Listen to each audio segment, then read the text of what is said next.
to this point. I still am in awe of it. I look at some of these pictures and think, that's how I looked? Wow, look, the best I've ever looked. But There's one with the fire coming behind you with the water.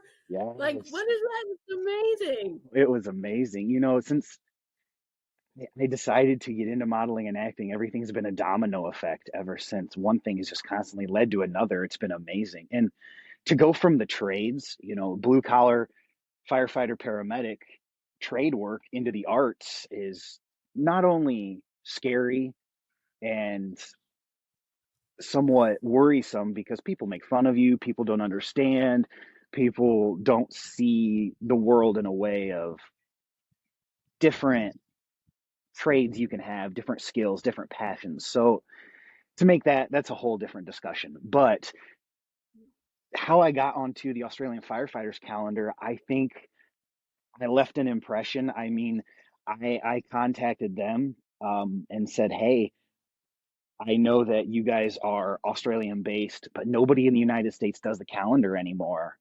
Internationally, I should say, or at least for the United States. I know New York used to do it, the New York City firefighters, but they quit doing it, I think, 3 or 4 years ago. And so the Australian one is the only one that's known worldwide. And I heard back from them, the owner of it, his name's David. He said, "Hey, mate, give me your phone number. I'm going to call you." He must have Mm. did some research, looked me up, seen some of the things that I've done, the reality show, the my physique, and he said, "I'd like to have you." He's like, "We want a couple Americans this year." He's like, we're gonna try to do two this year. So he brought two Americans. I was there with one other American, one Canadian, and three other Australians. For was our group of guys, and it was the experience of a lifetime. I've never been outside of the country until I went to Australia for the reality TV show, and then like a year and a half later, I go back for the calendar. It's still unbelievable to me. Wonderful. So that's your calling, and that's probably, a good thing. So the mole, so tell us about that. The mole you were on the first, was it the first season?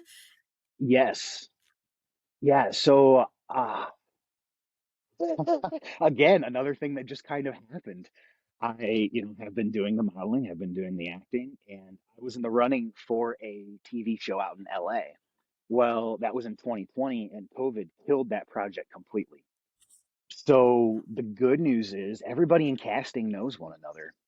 And someone from The Mole contacted someone in casting from that show and said, "We need someone like this. Do you know anyone?"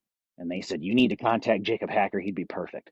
So here I was, like I'm doing right now, sitting in my woods one day, and I get a phone call. "Would you be interested in applying for a reality TV show in Australia?"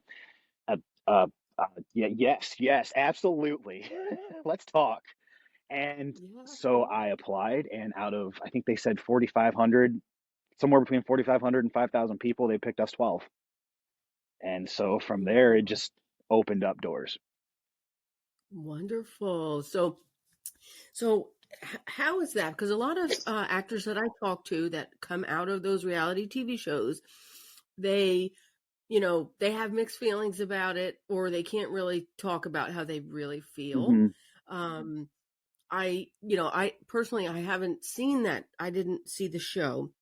I'm going to go and watch it though. But You but should. It's but really good. is there? Would you do another reality TV show? Let me ask you that. I'm at that phase in my career where beggars can't be choosers, so I'll take whatever I can get. If it's a reality TV show, yes. I don't think I would do a dating show because they Mm, are very, very filled with drama. Um, right. I understand now why child actors have so much trouble when they grow up or it being living in the limelight because if you are not mentally stable and have a very sound foundation in your mentality, the reality realm will destroy you.